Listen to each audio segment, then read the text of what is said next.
Mpendwa mtazamaji, karibu katika tafakari ya neno la Mwenyezi Mungu, Dominika ya kwanza ya Majilio mwaka A. Tuangalie maana ya neno Majilio. Neno Majilio au kwa Kilatini Adventus, kwa Kigiriki Parousia, linamaanisha ujio. Hapo zamani kwa wapagani neno hili lilimaanisha ujio wa miungu, siku ambayo wapagani hao walikutanisha sanamu zao na wakasherehekea kwamba miungu imeshuka, imekuja kukutanika pamoja nao. Maana ya pili ya neno hilo kwa hao wapagani ilimaanisha ujio wa kiongozi maarufu ama mfalme.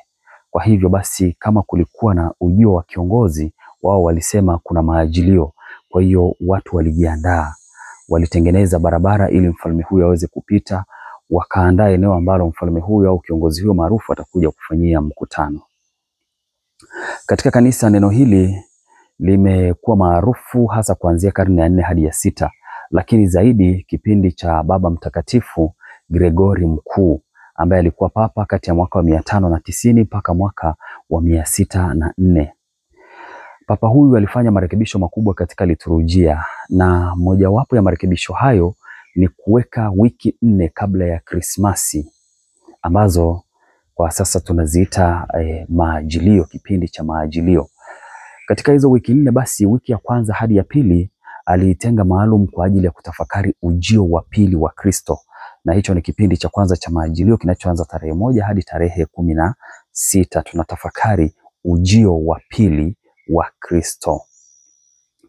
Kuanzia tarehe 17 hadi tarehe 24 au kipindi cha pili cha maajilio ni kipindi ambacho tunatafakari kuzaliwa kwa Bwana wetu Yesu Kristo katika mioyo yetu, na tunafanya kumbukumbu ya tukio la kuzaliwa kwa Bwana wetu Yesu Kristo ambalo lilitokea miaka 2025 iliyopita. Yesu alizaliwa mwaka wa kwanza AD.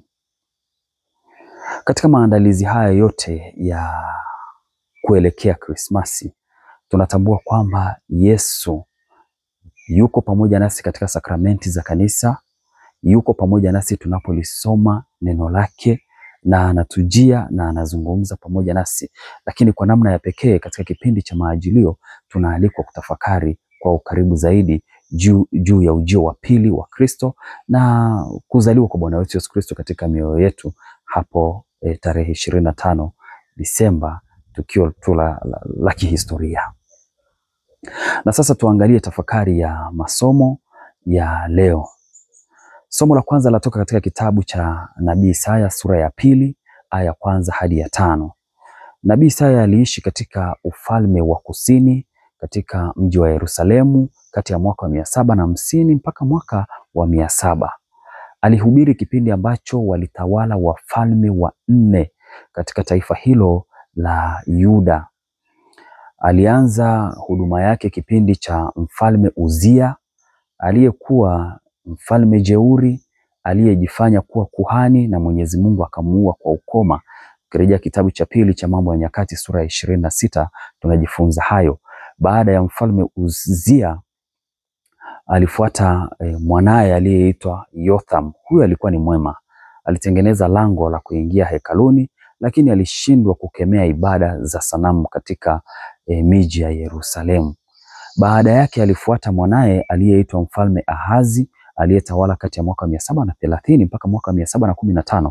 Huyu ndiye alikuwa mfalme mjinga na mpumbavu zaidi, na kituko cha karne ya 8 kabla ya kuzaliwa Kristo.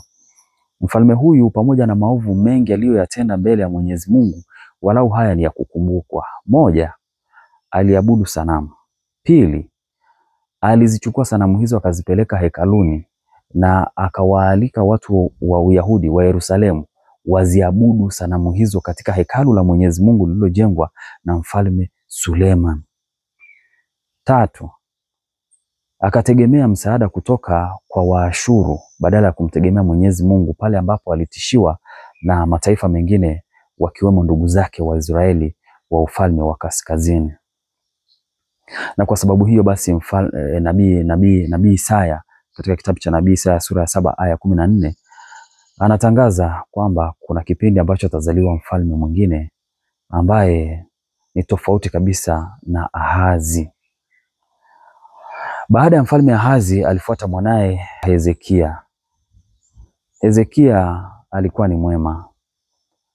Aliondoa sanamu na hakupendelea kushirikiana na Waashuru na akapendwa na Mwenyezi Mungu. Hata alipokuwa mgonjwa alimuomba Mungu amsaidie asife, na kwa kweli Mungu akamuongezea miaka 15. Rejea kitabu cha Nabii Isaya sura ya 38. Lakini mfalme huyu alipokuwa mzee alikuwa na kiburi pia. Watu walipokuja kumtembelea kutoka Babuloni, aliwaingiza katika nyumba na vyumba vya siri, akawaonyesha mali zote za ufalme. Hili lilikuwa ni kosa kubwa. Ukirejea kitabu cha Nabii Isaya sura ya 39, lilikuwa ni kosa kubwa. Ndiposa Nabii Isaya sasa akatabiri kwamba kwa vile umeyatenda haya, kuna siku ambayo taifa hili la Yuda litavamiwa na watu wa Babuloni, na kweli ilitokea mwaka wa 587 kabla ya kuzaliwa Kristo. Ni katika mazingira kama haya sasa somo la leo kutoka kitabu cha Nabii Isaya sura ya 2 aya ya 1 hadi ya 5 linatueleza kwamba kuna kipindi ambacho atakuja Masiha, mkombozi, ambaye atakuwa ni mfalme wa amani. Kwa sababu ukiangalia wafalme hawa wote niliowataja, hakuna hata mmoja aliyeweza kuleta amani ya kweli kwa Wayahudi. Mfalme huyu wa amani atakapokuja, watu watatumia mapanga, sio kwa ajili ya kuuana, bali kwa ajili ya kwenda kulima na kujipatia chakula. Watu watatumia mikuki kama miundu ya kukatia majani ya ng'ombe na mbuzi, ili hawa wanyama wanenepe, alafu basi watu wajipatie kitoweo, sio kutumia mikuki tena kuuana. Injili ya leo inatoka kwa mwinjili Luka sura ya 24. Katika injili ya leo tunaelezwa kwamba ujio wa pili wa Bwana wetu Yesu Kristo utakuwa ni wa ghafla.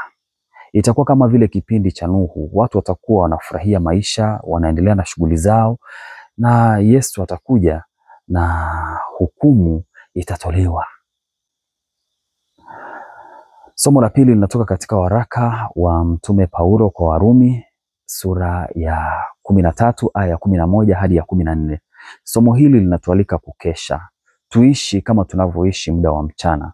Kwa sababu muda wa mchana inategemewa kwamba watu watende matendo ambayo ni ya mwanga, kwa sababu kuna mwanga na kwa sababu kila mtu anaona.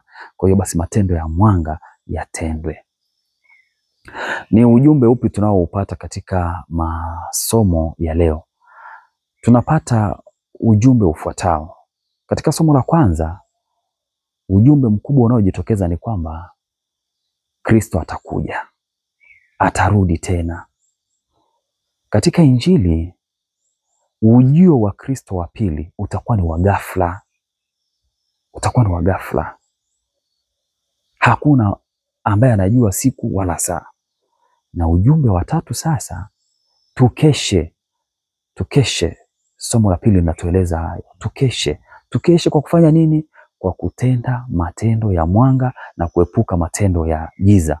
Matendo ya mwanga ambayo tunaalikwa tuyatende hapa ni yapi? Kuwa na kiasi, kwa sababu somo limekemea ulafi na ulevi. Kuwa na kiasi katika kila jambo. Tule kwa kiasi, tutembee kwa kiasi, tuongee kwa kiasi, tulale kwa kiasi, tuamke kwa kiasi, tufanye kazi kwa kiasi. Yaani kila jambo litendeke kwa kiasi. Jambo la pili, tujiepushe na fitina, tujiepushe na chuki, maana mambo haya yanaua. Tujiepushe na tamaa mbaya na mambo mengine yanayofanana na haya. Yaani kwa ufupi, tuishi kwa kupendana sisi kwa sisi. Na kutakia Dominika njema ya kwanza ya Maajilio ya mwaka A wa Kanisa.